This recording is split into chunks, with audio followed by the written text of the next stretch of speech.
दुनिया भर में ई सिगरेट और वेपिंग को लेकर चिंता तेजी से बढ़ रही है। डब्ल्यूएचओ की एक हालिया रिपोर्ट बताती है कि 13 से 15 साल के करीब 1.5 करोड़ बच्चे ई सिगरेट का इस्तेमाल कर रहे हैं। कुल मिलाकर 10 करोड़ से ज्यादा लोग वेपिंग कर रहे हैं। भारत में भले ही 2019 से ई सिगरेट पूरी तरह से बैन है, लेकिन हकीकत यह है कि किशोरों और युवाओं में इसकी लत चुपचाप फैलती जा रही है। आप सबसे पहले ये समझिए कि ई सिगरेट आखिर होती क्या है। तो ई सिगरेट एक बैटरी से चलने वाला डिवाइस होता है। इसमें एक पॉड या फिर कार्ट्रिज लगी होती है जिसमें निकोटीन, अलग अलग फ्लेवर और कई केमिकल्स भरे होते हैं। जैसे ही यूजर कश लेता है, डिवाइस का हीटर उस लिक्विड को गर्म करके धुएं जैसी भाप बना देता है, जिसे फेफड़ों में खींचा जाता है। बाहर से ये पेन या फिर सिगरेट जैसा ही दिखता है, लेकिन अंदर से ये शरीर को लगभग वही नुकसान पहुंचाता है जो एक आम सिगरेट करती है। कई लोगों को लगता है कि ई सिगरेट में सिर्फ निकोटीन होता है, लेकिन सच्चाई इससे कहीं ज्यादा खतरनाक है। ई सिगरेट की भाप में लेड, टिन और निकेल जैसी भारी धातुएं, बेहद बारीक अल्ट्राफाइन कण, बेंजीन और फॉर्मल्डिहाइड जैसे जहरीले केमिकल्स और कई तरह की टॉक्सिक गैसें भी पाई जाती हैं। ये सभी मिलकर दिमाग, दिल, फेफड़े, किडनी और यहाँ तक कि डीएनए को भी नुकसान पहुंचा सकती हैं। डब्ल्यूएचओ साफ तौर पर चेतावनी देता है कि ऐसे केमिकल्स युवाओं में कैंसर का खतरा बढ़ा सकते हैं और किशोरों के विकसित हो रहे दिमाग पर लंबे समय तक रहने वाला असर डाल सकते हैं।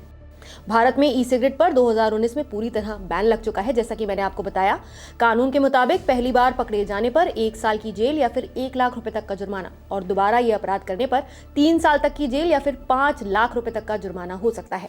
इसके बावजूद हकीकत यह है कि ये device online platform, social media और चोरी छुपे बिक्री के जरिए युवाओं तक आसानी से पहुंच रही है। डॉक्टर बताते हैं कि सिगरेट से सुरक्षित या सिर्फ फ्लेवर है जैसे दावे, साथ ही फ्रूट और मिंट फ्लेवर वाली चमकदार पैकेजिंग टीनेजर्स को जल्दी आकर्षित कर लेती है। धीरे धीरे यही चीज निकोटीन की एक नई और खतरनाक लत में बदल जाती है।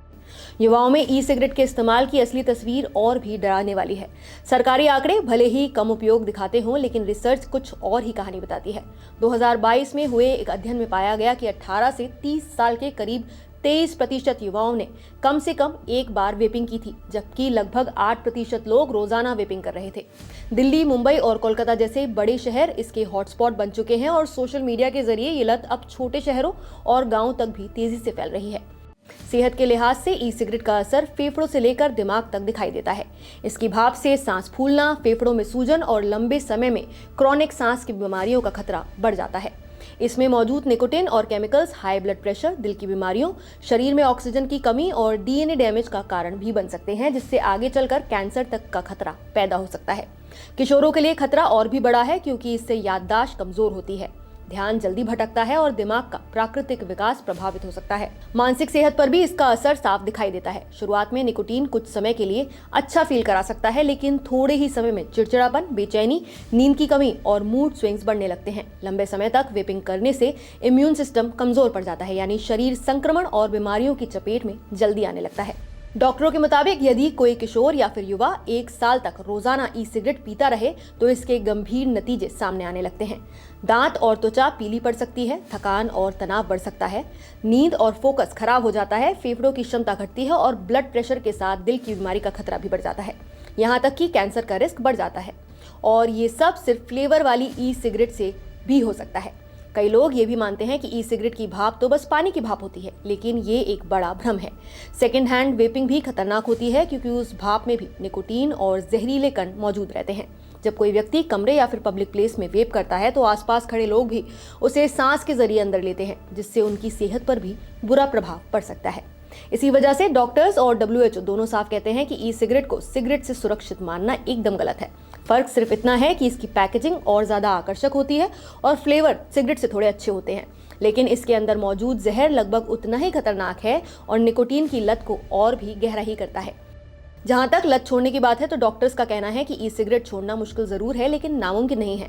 योग और गहरी सांस की एक्सरसाइज, रोजाना वॉक या फिर नियमित व्यायाम, हेल्दी खाना और क्रेविंग आने पर पानी पीना काफी मददगार साबित हो सकता है। इसके अलावा उन जगहों और दोस्तों से दूरी बनाना भी जरूरी है जो वेपिंग करते हैं, और जरूरत पड़े तो सपोर्ट ग्रुप भी ज्वाइन किया जा सकता है।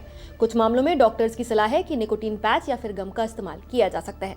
अच्छी बात यह है कि ई सिगरेट छोड़ने के बाद शरीर खुद को ठीक करना शुरू कर देता है। कुछ ही दिनों में डिटॉक्स की प्रक्रिया शुरू हो जाती है और कुछ हफ्तों में सांस, थकान और ब्लड प्रेशर में सुधार दिखने लगता है। पूरी तरह रिकवरी में कुछ महीने से लेकर 1 साल तक का समय लग सकता है, जो इस बात पर निर्भर करता है कि लत कितनी पुरानी और कितनी ज्यादा थी। अंत में वजन और फोकस को लेकर फैले मिथकों पर भी जरूरी बात करनी चाहिए। कई किशोर मानते हैं कि ई सिगरेट से वजन घटता है या फिर पढ़ाई में फोकस बढ़ता है, लेकिन डॉक्टर्स इसे पूरी तरह से गलत बताते हैं। हकीकत में ये तनाव बढ़ाती हैं, नींद खराब करती हैं और पढ़ाई और परफॉर्मेंस दोनों को नुकसान पहुंचाती हैं। अगर सच में फोकस बढ़ाना है तो अच्छी नींद, सही खाना और नियमित व्यायाम ही सबसे सुरक्षित और टिकाऊ रास्ता है। तो अगर आप भी इस लत के शिकार हैं या किसी को जानते हैं तो उसे ये वीडियो जरूर दिखाएं। नमस्कार, मैं हूं मानक गुप्ता। अगर आपको हमारा ये वीडियो पसंद आया हो तो इसे लाइक और शेयर जरूर करें और हाँ, हमें सब्सक्राइब और फॉलो करना ना भूलें ताकि आप देश और दुनिया की कोई खबर मिस ना करें। तो जुड़े रहिए हमारे साथ और देखते रहिए न्यूज़ 24।